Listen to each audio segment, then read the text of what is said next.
My neighbor had asked me to watch her place for a week while she visited family in Portland. Water the plants, check the mail, maybe catch up on Netflix in her huge living room. At 19, with college expenses piling up, $50 a day seemed like a gift. The first 3 nights went perfectly. Her cat, Mochi, was friendly enough, and I'd established a routine. Arrive after my evening shift at the grocery store, feed the cat, do homework at her kitchen table, then crash on the couch. On Thursday night, something felt off the moment I walked in. Mochi didn't come running to greet me like usual. I found him crouched under the dining room table, ears flat against his head, staring toward the back hallway. When I called his name, he didn't even blink. "What's wrong, buddy?" I set down his food, but he wouldn't move. That's when I noticed the muddy footprint on the kitchen tile, a boot print I definitely hadn't left. The owner of the house wore house slippers. I wore sneakers. This was bigger, darker. My stomach dropped. I grabbed a knife from the counter and slowly walked toward the back of the house. The hallway stretched past 2 bedrooms toward the rear door. Each step felt like walking through quicksand. The back door was still locked, windows secure. But something was wrong with the spare bedroom, the one used for storage.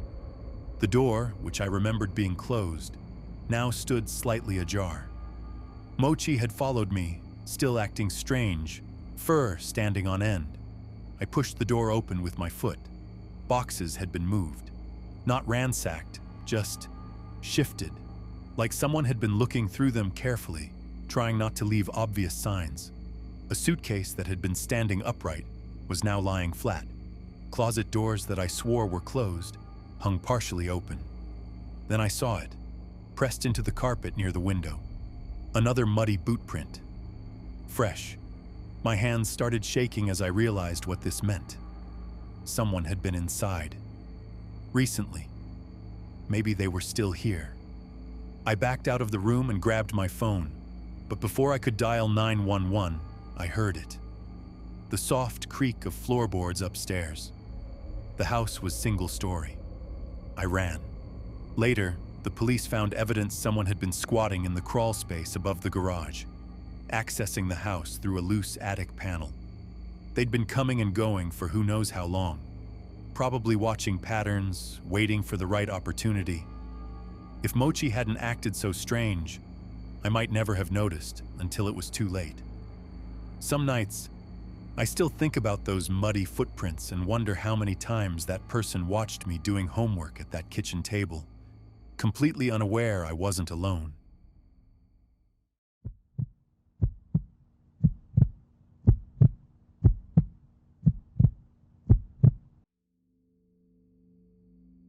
My neighbor Lisa had asked me to house sit while she visited her sick mother upstate. "Easy money," she said. "Just keep an eye on things for 3 days." What she didn't mention was that her house sat at the end of a dead-end road, surrounded by dense woods, with the nearest neighbor half a mile away. The first 2 nights were fine. I caught up on Netflix, ordered pizza, enjoyed the peace and quiet. But on the 3rd night, around 11 p.m., I heard something that made my blood run cold. A car door slamming. I wasn't expecting anyone. Lisa wasn't due back until tomorrow afternoon. I muted the TV and listened. Footsteps on gravel, slow and deliberate, circling the house. My heart pounded as I crept to the window. The motion sensor lights should have triggered by now, but the yard remained pitch black. I grabbed my phone, ready to call 911, when the footsteps stopped directly outside the living room window. Nothing. Just silence. I waited 5 agonizing minutes before convincing myself it was probably just a deer or raccoon. I was being paranoid, but as I turned away from the window, I noticed something that made my stomach drop.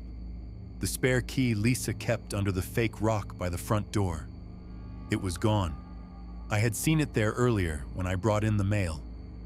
Now there was just an empty indent in the dirt where the rock used to sit.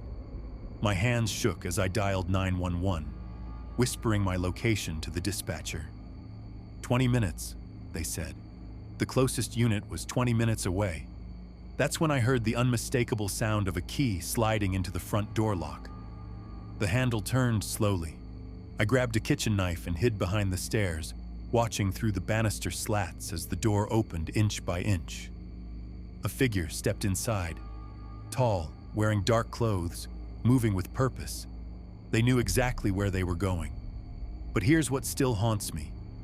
They didn't turn on any lights. They navigated through Lisa's house in complete darkness, like they'd been there before, many times before. I held my breath as they disappeared upstairs. That's when I ran.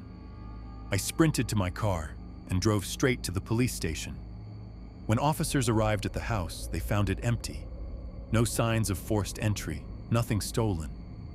But Lisa's spare key was sitting right back where it belonged, under that fake rock. The police said it was probably just a prank. Kids, maybe. But I knew better. When Lisa returned the next day, I couldn't bring myself to tell her what happened. Instead, I asked casually if she'd ever had any problems with break-ins. Her face went pale. Why would you ask that? Turns out, for months, Lisa had been finding small things out of place. A moved picture frame, an open cabinet she was sure she'd closed, food missing from the fridge. She'd convinced herself she was just being forgetful. I never told her the truth about that night, but I did convince her to change her locks. Some secrets are meant to protect people, and some truths are too terrifying to share.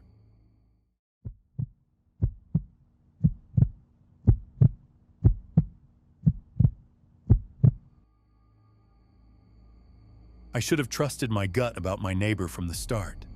She lived 3 houses down and rarely spoke to anyone on our street. When she approached me about watching her cat while she visited her sister, I almost said no. But $50 for one night seemed too good to pass up for a 16-year-old. The instructions were intense. Pages of notes about feeding schedules, litter box maintenance, and a bizarre demand that I sleep over instead of just checking in. Whiskers gets anxious when left completely alone, she insisted, her eyes darting around nervously. Her house felt frozen in time. Thick curtains blocked most of the sunlight, and every surface was covered in cat figurines and old photographs.